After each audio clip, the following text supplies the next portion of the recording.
If I had to sum up today's entire video in a single word, it would be train wreck. I can almost promise you've never heard of this story unless you are on TikTok, because people over there have been less than impressed with the members of the Under the Influence podcast, which is a group of friends and influencers that I can really only describe as a train wreck. I mean, the story has got everything: crappy apology videos, one-sided beef, and, as always, a whole bunch of people who are rightfully pissed off at everybody involved. And that's why I'm actually kind of surprised that the story has not made it outside of TikTok, despite being a recipe for disaster. So today I'm going to tell you what happened, who said it, why anybody cares, and then together we can work on trying to forget all of this as soon as possible. But first, welcome. My name is D'Angelo, and I am your professor of abnormal prefixes, which is a very real degree that I definitely do have. Or maybe this is just me broadcasting myself talking in my room like YouTube used to be. And in today's lecture, I suppose I should start by addressing the elephant in the room. It's Halloween, or at least it should be when I'm uploading this, fingers crossed. And this is my costume. Yes, it's somewhat obscure, somewhat iconic. Some of you may have gotten it right away, but if not, I'll show you. It's me! Yay! I decided to dress up as myself from a year ago. Long before my fake professor days, I had another era. And so this was my daily uniform for that. And so I thought this costume would be sort of a fun, campy throwback. Also, I feel like I've come a really long way. I cannot believe it hasn't even been 3 months since I started daily videos. In a weird way, I feel like I've been doing them for a very, very long time, but I guess it just feels like a lot since this is my 78th video in a row. And for some guy on the internet with no real schedule, I feel like I've low-key been killing it. This is the sort of stability I craved in my early 20s. But what do we get instead? Severe mental illness, which I still have. Anyways, let's talk about this podcast. Seriously, this is so funny. If you Google Under the Influence podcast right now and you just look at the results, literally one of them is about part of this situation, and this isn't even the full story. When I saw this MSN result a week ago, I was like, oh, someone else picked it up, and then I realized it was just a repost of the one article. But this is the Under the Influence show. 780,000 followers on TikTok, often pulling hundreds of thousands of views per podcast clip, and they're here on YouTube as well, which is where their ill-fated apology video was posted just a few days ago. A discussion of the past 2 weeks. Yeah, we're gonna have our own discussion of the past 2 weeks, and it's gonna be a little longer than 7 minutes. So the number one comment I saw as I was researching this controversy is, who are these people? But from what I can tell, it's a group of friends, and they just sit around, have some drinks, and talk about relationship stuff. And I guess relationship stuff is how the topic turned to Drew Afualo. So Drew also runs a podcast, I guess kind of similar to the Under the Influence podcast, except no alcohol or racism.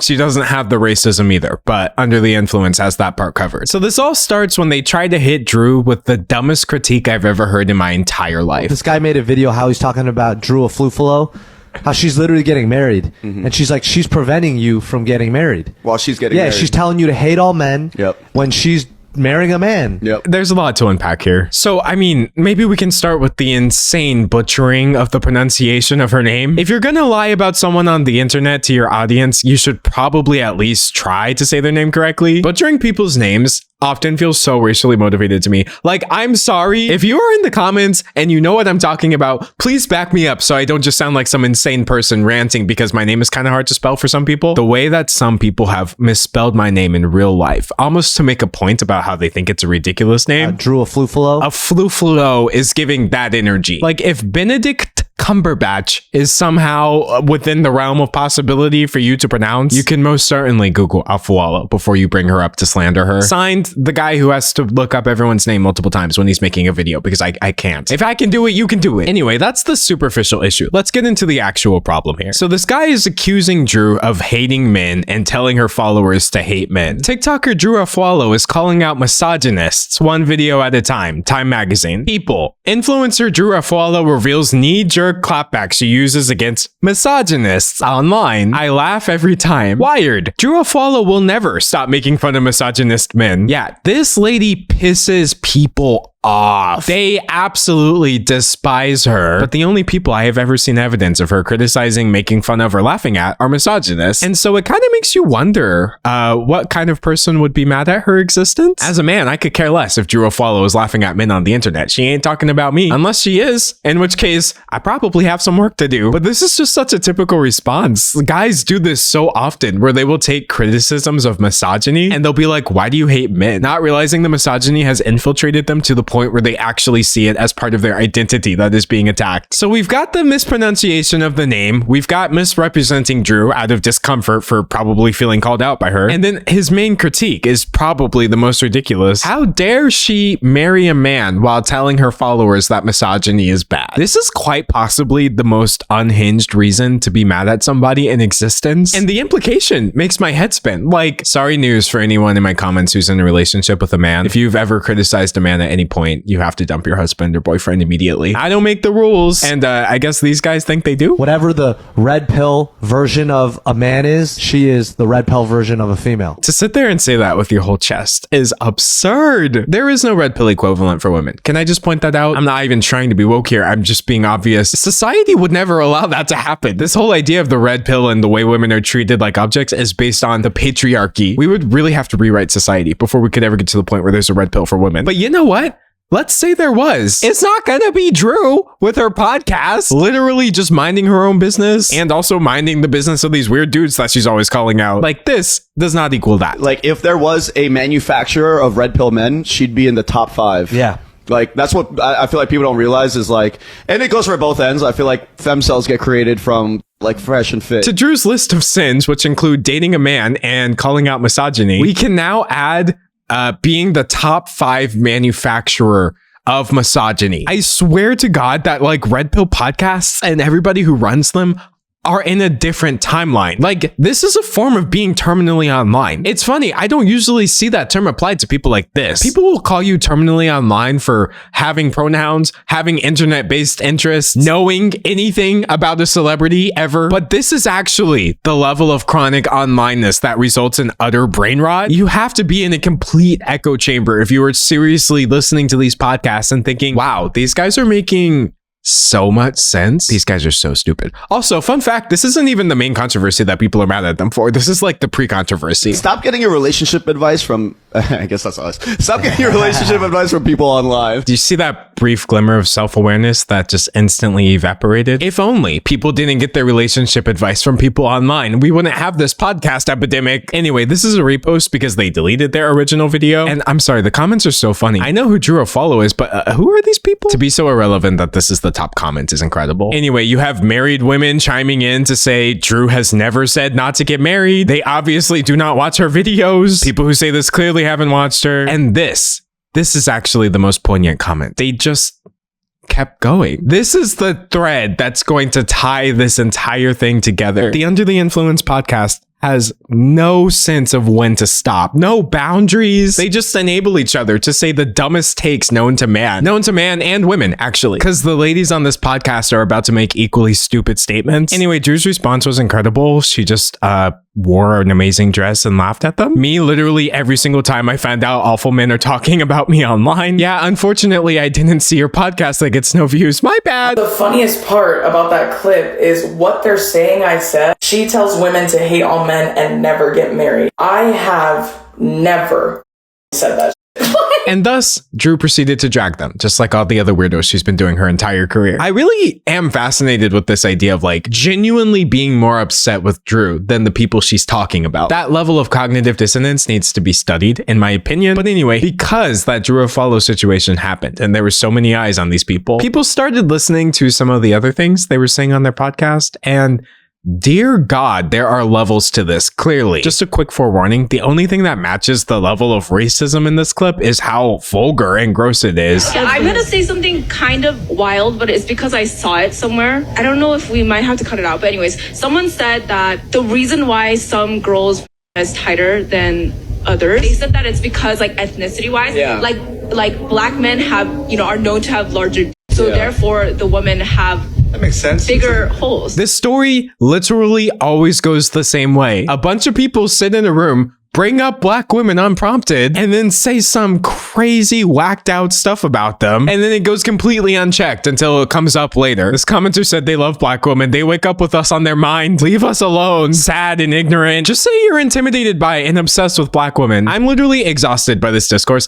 and I am just talking about it. Oh, but thankfully this person who is not black says, yeah, people blew this out of proportion. It's like saying black people suffer from high cholesterol due to ethnicity, which is true. Or Hispanics and diabetes, lol. I'm really not even gonna unpack that. I'm not even gonna unpack that. Also, this was obviously rage bait. Like, this is so obviously rage bait. Oh, I don't know. I heard this somewhere. Where did you hear that? Your head doesn't count. Answer quickly. This is the part where I would usually just like highlight voices from the community who are affected by these statements. But my brother in Christ, anybody with a working brain could point out why this is wrong. And yet, I decided to check what people were saying anyway. And as always, they had additional points which I wasn't even thinking about. I'm pursuing further in the medical field because of people like that, where you think it's not that serious and that they're just kikiing. No, there's actual medical professionals that think this. I'm just sitting over here thinking of it from the perspective of like, wow, these guys are insane and this is annoying. But you've got people out here getting reminded of like racist stereotypes and how they've affected their medical care. Had a dermatologist tell me only light-skinned people need to worry about sunburn. Dear God. That's what makes these stories so annoying. It's like they are always drawing on things that are actual problems, but then they're reducing it to these stupid sound bites. And so when you call it out, it sounds like you're doing too much. Oh, they weren't talking about the medical field. You're doing too much. They just mispronounced Drew's name. It's just a name. You're doing too much. You're testing my patience. You're testing my patience. My mom used to say that to me all the time. Every year that passes, I understand my mother more. So anyway, back to the topic at hand. The members of the Under the Influence podcast let this set for literal weeks for some reason. I don't know why they thought it was a good idea to just allow people to drag them on TikTok left, right, up, down, front, center. One could say, oh, you know, putting some time into your apology and really attempting to parse what people are saying so you understand why you're wrong. That's more meaningful than just immediately responding. But no, fun fact, these guys clearly did absolutely no self-reflection whatsoever because holy moly, this apology video is pain. The video has gotten ratioed by its own comment section already, but you know what?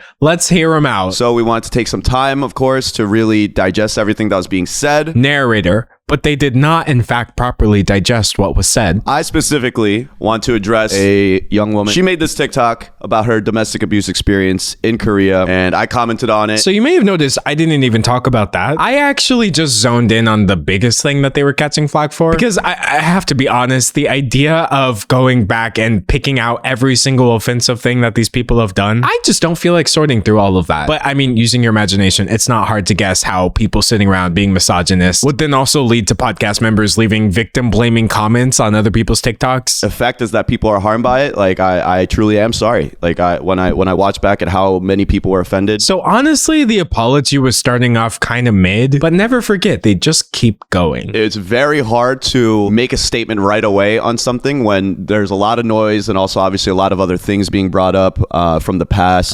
So obviously Esther was going through something like that. This is the second time he's referred to the valid criticism they were getting as a lot of noise. But let's see what Esther has to say about her comments about, God, she looks so angry. How dare you make me address this? I want to take this moment to sincerely apologize for a topic that I brought up. It wasn't my view or opinion, but I understand that even bringing it up was super inappropriate and harmful. Terrible apology. 0 out of 10. I didn't really say anything. I was just saying what someone else said, but sorry, I guess. First of all, my opinion hasn't changed. I don't believe you heard that anywhere. I really don't. But secondly, even if you did, leading with that, not the move. And I've heard so many of you guys, especially in the Black community and among Black women. Like, I'm just sorry for perpetuating a harmful stereotype. Moving forward, I will no longer bring up any topics that could be harmful to anybody. Okay, guys, well, she said sorry. I'm sure she feels real bad about it, just like the 7-11 million people who prove you can say anything on the podcast and then get away with it as long as you say sorry later. But anyways. I mean, we're all Asian and we've dealt with like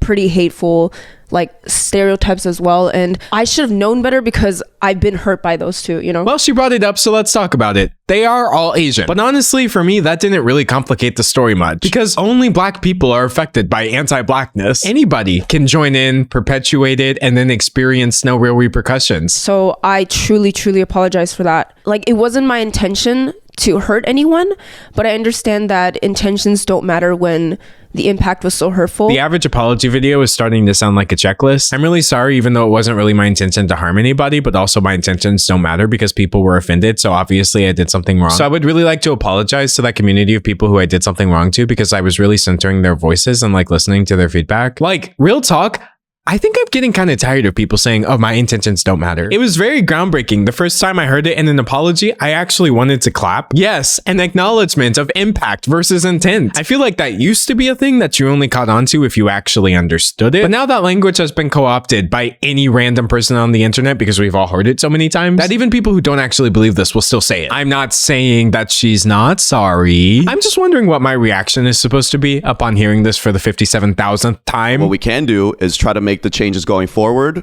If you want to hate us regardless, that's Can you write some quick talking points for an apology that is inclusive, accountable, and most importantly, no excuses? Yeah, we've got ChatGPT bingo over here. They acknowledge the negative impact. No excuses, right? Their intentions don't matter. They are all genuinely sorry. We've got the genuine regret. We've got the steps for change. I'm no longer going to bring up things that are offensive or whatever. And then I think him saying, you're welcome to still hate us if you want just now is inviting dialogue and listening. The people who support us have been waiting for us to own up and take accountability for maybe some of the things that have hurt them as well. And that's what we're going to do our best to do. Groundbreaking. Truly. Yeah, I appreciate anybody that was willing to have a conversation and hear both sides. Both sides of what? He's not in this frame, so I can only react to his hand. Both sides of what, you weird hand? One thing I want to address that I'm not cool with whatsoever is the amount of death threats and violent threats that have been sent to Esther in this process. Like, it's just not okay. Okay, so I'm trying to figure out how to word this so that it doesn't come across callously. As someone who has received death threats, can I just throw that out there? I find that so many people bring them up at very convenient times. You know what I mean? Like in this case right here, you had 2 weeks to address these death threats that you're getting, but you needed to tack it to the end of the apology just so you still have that emotional impact and something to feel bad for you guys over. I really hope this doesn't come across as me like excusing death threats. They're spooky, they're illegal, I'm sympathetic towards them, but I find it inappropriate to be asked to care about that right now. Does that make sense? Let me know if you're picking up what I'm laying down here. I think that's a good point right there, because I've definitely noticed Esther gets the most hate out of this situation. 100% that is not fair at all. Esther, I'm sorry, because you're on a podcast with 3 dudes and not him offering the most genuine apology to his podcast co-host. I know y'all are not sitting here having more sympathy for each other and just, oh, she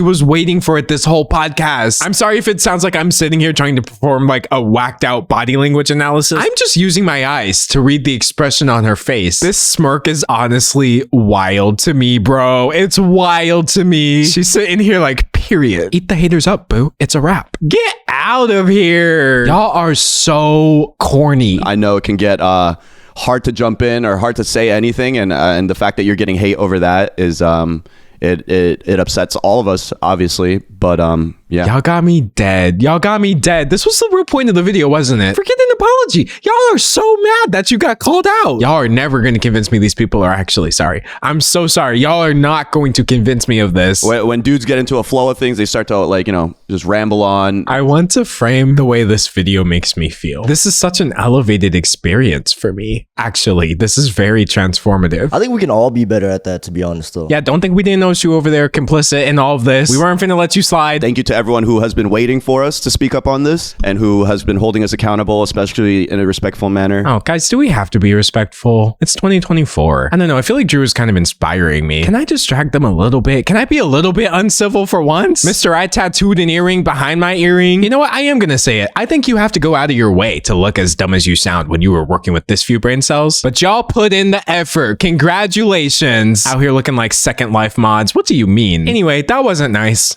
But it did make me feel better, so I don't regret it at all. Also, your podcast abbreviates to UTI. Like, seriously, find God. But that's my take on the situation. Dave's take is that he's actually an anti-podcast authoritarian, and he supports the forcible removal of any men with microphones, which that would be a bit problematic, but I understand. And I'm of course excited to hear your take. I mean, this is the part of the video where a layman would ask you to subscribe, like the video, and leave a comment, but I will ask you to enroll, evaluate the video, and submit your feedback. Because I'm of course running a 100% completely, totally, all the way, okay, maybe not really, somewhat unaccredited university.